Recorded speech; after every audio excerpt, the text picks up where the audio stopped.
जय हिंद प्यारे बच्चों और साथियों, आप सब कैसे हैं। आज रक्षाबंधन है और सभी प्रेम और स्नेह से इस त्यौहार को मनाएंगे, मुझे ऐसी उम्मीद है। और कल लाइव क्लास में आप सभी लोग 300 से ऊपर लोग जुड़े रहे। ये खुशी है कि कम से कम अपने संस्था के साथ नए पुराने मिलाकर 300 लोग ऐसे हैं जो जज्बे के साथ जुड़े हैं परिवार के साथ, और सभी को सैल्यूट।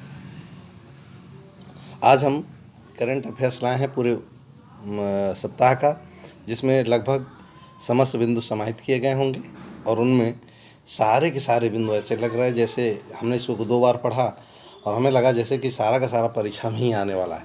तो बड़े अच्छे बिंदु हैं, उम्मीद है आप नोट कर लेंगे, इन्हें तैयार कर लेंगे। और ना भी आप तैयार करिए, वैसे आज व्यस्त रहेंगे। रक्षाबंधन है, आज भाई से बहन को, बहन को भाई से युद्ध करने का दिन है। खूब युद्ध करिए।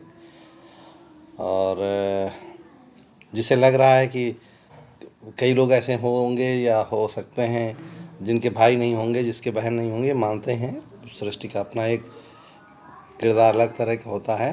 तो चलिए, सबके लिए हम हैं और सबको लिए ढेर सारा प्यार और स्नेह। जिसकी जिसकी राखी हो हमको भिजवा देना, और जो जिसकी ना हो वो भी हमको भिजवा देना, विद मिठाई, वो भी कोरोना मुक्त। चलिए शुरू करते हैं अपना सेशन। और ये करंट अफेयर्स पूरा सप्ताह का होगा, इन्हें एक एक करके पॉइंट आउट कर लीजिएगा, ठीक है। चलिए शुरू करते हैं। पहला TERI दैट इज टेरी के वेबिनार आप जानते हैं, ऑनलाइन क्लासेस को वेबिनार कहा जाता है। में बिजली और नवीन एवं नवीकरणीय ऊर्जा समझ लीजिए क्या है। नवीन माने कुछ नया इजाद करना, नवीकरणीय इस प्रकृति में ऊर्जा के 2 तरह के स्रोत होते हैं, एक नवीकरणीय, एक अनवीकरणीय। और नवीकरण माने होता है एक बार जिनका दोहन कर लिया जाए पुनः वो प्राप्त नहीं हो सकते, जैसे पेट्रोल, डीजल, जितने भी चीज़ें। जबकि नवीकरणीय ऐसे होते हैं जिनको फिर से फॉर्मेट किया जा सकता है, जैसे ज्वारीय ऊर्जा, तापीय ऊर्जा, है ना, थर्मल एनर्जी, ये सब दोबारा उत्पन्न किए जा सकते हैं। लेकिन आप चाहें कि आप पेट्रोल डीजल फिर से बना लेंगे, आप फिर से हीरा बना लेंगे, कोई भी आप ऐसी कुछ चीज़ जो नेचर द्वारा, वो नहीं बन सकते ना। 2030 तक कुल कितनी उत्पादन क्षमता में स्वच्छ ऊर्जा की हिस्सेदारी कितने प्रतिशत होगी? तो 60% होगी, है ना। तो ये है नवीकरणीय अनवीकरणीय ऊर्जा के बारे में, ठीक। क्वेश्चन कैसे बनेगा? हाल ही में टेरी संस्था द्वारा, TERI, टेरी संस्था द्वारा कितने प्रतिशत 2003 तक बिजली उत्पादन स्वच्छ नवीकरणीय ऊर्जा से किया जाएगा? तो जवाब होगा 60%। राष्ट्रीय हरित अभिकरण that is NGT, national green tribunal द्वारा खनन को चुनौती देने वाली याचिका पर समिति बैठाने से चर्चा में रहे सालेकी आरक्षित वन। देखिए क्या लिखा है, सालेकी आरक्षित वन कहाँ है? तो ये है सालेकी आरक्षित वन है डिगबोई, असम में। अगला, चर्चा में रही कोयला विभाग की गोइंग ग्रीन पहल क्या है? गोइंग ग्रीन पहल क्या है? तो ये है खनन इलाकों में पारिस्थितिकी पुनर्विकास एवं पौधारोपण के माध्यम से ग्रीन कवर प्रदान करना। तो क्या है गोइंग ग्रीन? नोट करते चलिएगा, आपसे पूछेगा गोइंग ग्रीन का संबंध किससे है? तो खनन इलाकों में पारिस्थितिकी पुनर्विकास और पौधारोपण के माध्यम से ग्रीन कवर बढ़ाना। एक लाइन समझ लीजिए, मान लीजिए इस जगह पर कोई कोयल माइन आप करते हैं, इस जगह पर पहले से यहाँ पर स्वाभाविक बड़े बड़े वृक्ष होंगे, निश्चित तौर पे होंगे, और आप कोल माइन करेंगे तो सबको आपको ख़त्म करना पड़ेगा। और जब ख़त्म करेंगे, एक आपने बहुत बड़ा वेजिटेशन नाश कर दिया। तो आप इसी चीज़ को किया जा रहा है गोइंग ग्रीन, यानी कि कोई भी अगर आप यहाँ मान लीजिए निकाल लिया गया, तो जो प्लेस से नीचे बना पैरेलल, अब यहाँ पर हम पेड़ लगाएंगे ताकि हम सस्टेनेबल डेवलप पे आ सके, है ना। अगला है विगत काफ़ी समय से, आप इसी से की पॉइंट बना लीजिएगा, लंबा चौड़ा। गोइंग ग्रीन का संबंध किससे है? तो खनन इलाकों में पेड़ पौधे लगाने से। विगत काफ़ी समय से तेल के कुएं में लगी आग एवं विस्फोटों से चर्चा में रहे बगजान, बता चुका हूँ, स्थित ऑयल इंडिया का कुआं किस राज्य में अवस्थित है? तो हम आपको पढ़ाए थे बगजान कहाँ है? तिनसुकिया, असम में।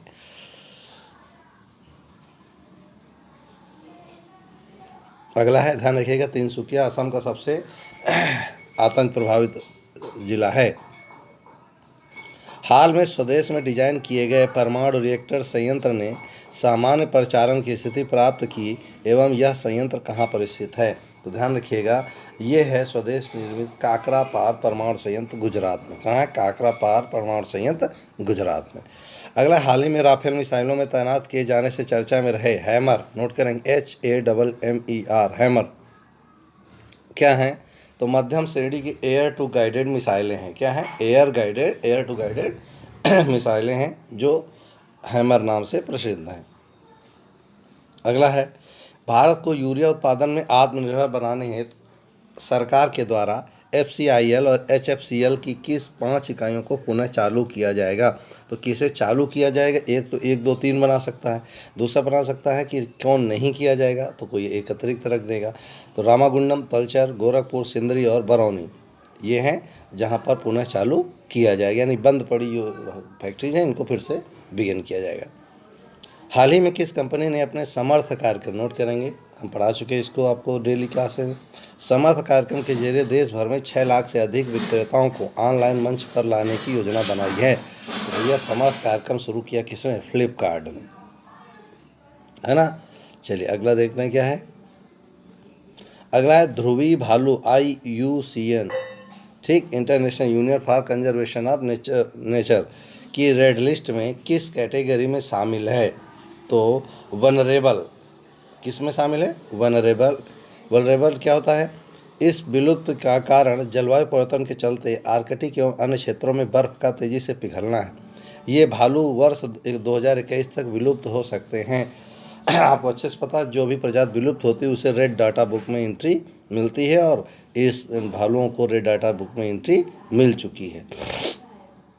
चलिए, कुछ महीने पहले झील में पानी का रंग गुलाबी होने के चर्चा रहे लोनार झील कहाँ पर स्थित है एवं इस झील का रंग गुलाबी किस वजह से हुआ था? नोट करिए, शुरू करिए। तो ये झील का नाम है बुल्ढाना झील। कौन सी झील है? बुल्ढाना झील कहाँ है? महाराष्ट्र में। ये 100% हर परीक्षा में प्रश्न होगा। और गुलाबी किस रंग हो दिया था? हालो आर्चिया बैक्टीरिया के कारण। नोट करें, हालो आर्चिया बैक्टीरिया के कारण। अब ये क्या होता है? पौधों के ऊपरी पत्तियों को खाने वाला एक भाग होता है। अगर टेम्परेचर कहीं किसी क्षेत्र का अचानक बढ़ जाए तो पौधों के ऊपरी पत्तियां रेड होने लगती हैं और उनको खाने वाले जो बैक्टीरिया होते हैं हालो आर्चिया, ये पिंक कलर के होते हैं और धीरे धीरे वो पूरे मर जाते हैं और मरने के बाद पानी में डिजॉल्व हो जाते हैं, जिसके कारण वो गुलाबी हो जाता है। ये हर परीक्षा में आएगा, कन्फर्म है। अगला है, अमेजन के जंगलों में आग, आर्कटिक में बर्फ का पिघलना और मीथेन गैस का रिसाव इत्यादि से चर्चा में रहे शब्द टिपिंग पॉइंट। नोट करेंगे, टिपिंग पॉइंट का मतलब क्या है? तो नोट करेंगे, ऐसी जलवायु घटनाएं जिन्हें रोक पाना मुश्किल है। ध्यान सुनेंगे, इसका मतलब होता है इनको रोक पाना संभव नहीं है। ये प्राकृतिक आपदाएं हैं, वैसे भी नहीं रुकेंगे ना। पाकिस्तान और चीन के साथ समझौता से चर्चा में रहे जैविक हथियारों के नियंत्रण हेतु उपलब्ध वैश्विक संधि कौन सी है? तो 1925 में जेनेवा प्रोटोकॉल और 1972 का बायोलॉजिकल एंड टॉक्सिन विपणन कन्वेंशन BTWC, ये 2 शर्तें हैं भारत, पाकिस्तान और चीन के साथ, ठीक। तो संधि कौन से? 1925 जेनेवा प्रोटोकॉल और 1972 का बायोलॉजिकल एंड टॉक्सिन वेपन, है ना। ये टॉक्सिन वेपन समझ लीजिए। टॉक्सिन वेपन का मतलब होता है आदमी युद्ध नहीं करेगा, कोई गैस, कोई वायरस, कोई बैक्टीरिया, कोई ऐसी चीज़ जिसको आप समझ भी ना पाए और आपको नुकसान पहुंचा दे। वर्ष 2020 की इंडियन प्रीमियर लीग का आयोजन कहाँ किया जाएगा? तो हम इसको बता चुके हैं, टल गया है। ये किया जाएगा कहाँ? संयुक्त अरब अमीरात, दैट इज UAE।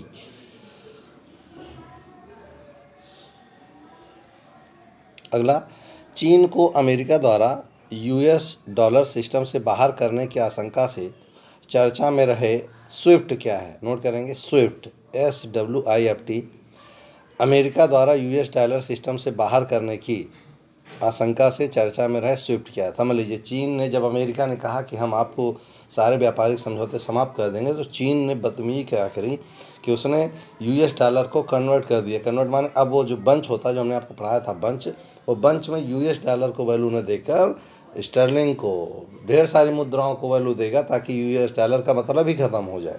क्या है देखिए,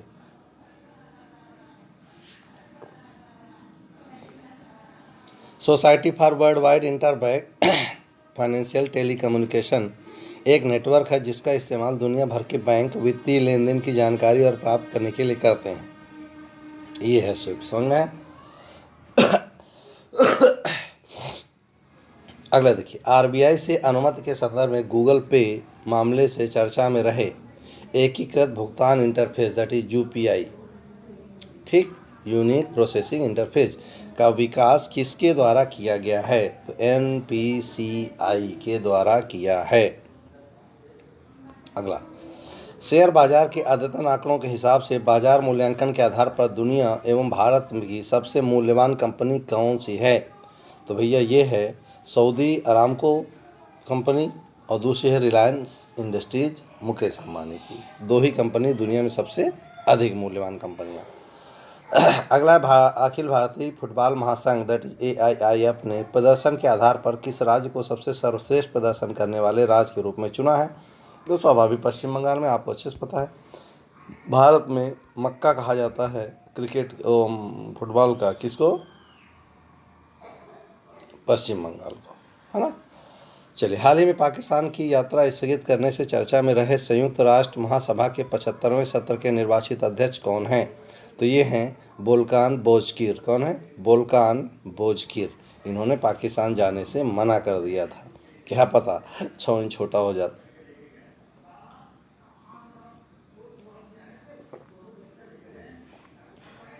चलिए अगला, श्री राम जन्मभूमि में स्थापित किए जाने से चर्चा में रहे टाइम कैप्सूल, नोट करिएगा, टाइम कैप्सूल क्या है एवं इसको किस उद्देश्य से स्थापित किया जाता है? तो ध्यान रखिएगा, विशिष्ट सामग्री से बना अत्याधुनिक मजबूत कंटेनर किसी समाज, काल या देश के इतिहास को सुरक्षित रखना इसका उद्देश्य होता है।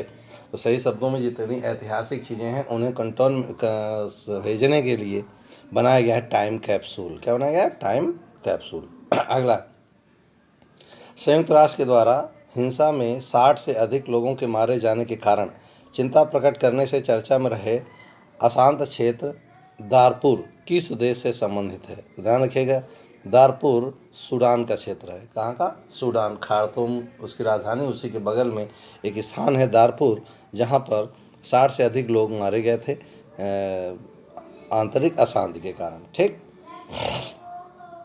अगला, संयुक्त राष्ट्र की रिपोर्ट से चर्चा में रहे विलायड ऑफ हिंद, नोट करें, विलायड ऑफ हिंद क्या है?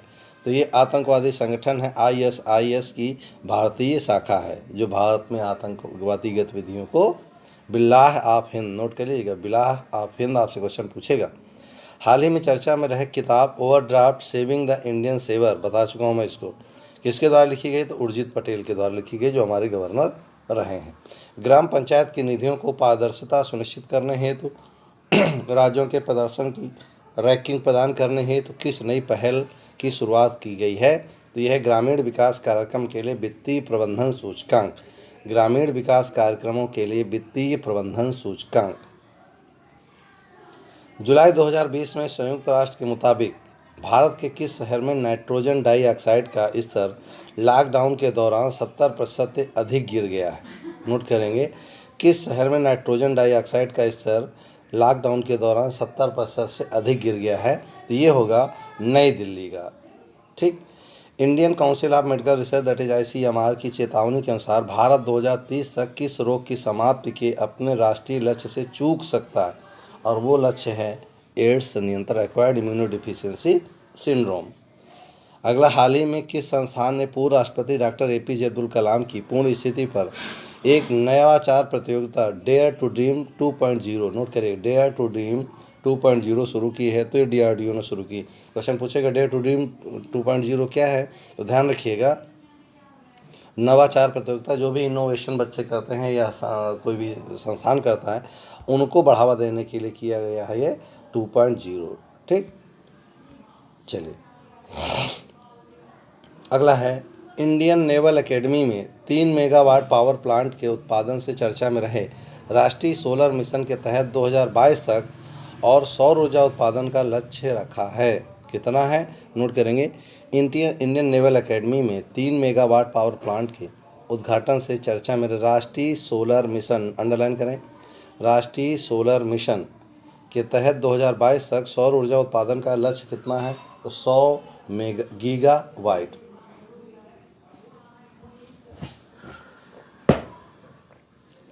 100 गीगावाट और लक्ष्य है राष्ट्रीय सोलर मिशन, है ना। अगला देखिए, हाल ही में किस भारतीय जलवायु कार्यकर्ता को संयुक्त राष्ट्र महासचिव एंटोनियो गुटेरेस ने जलवायु परिवर्तन के अपने नए सलाहकार के रूप में शामिल किया है? तो ये हैं अर्चना सारंग। कौन है? अर्चना सारंग, और जो पर्यावरण कार्यकर्ता हैं छत्तीसगढ़ के। हाल ही में निर्माण कार्य से चर्चा में रहे किस स्थान पर भारत का प्रथम रेलवे केबल ब्रिज बनाया जा रहा है? नोट करें, पहला केबल कहाँ बनाया जा रहा है? अंजी खाद ब्रिज कहाँ बना रहा है? कटरा और रियासी के बीच, जम्मू कश्मीर में। अगला है, हाल ही में जारी हुई Randstad employer brand research 2020 के मुताबिक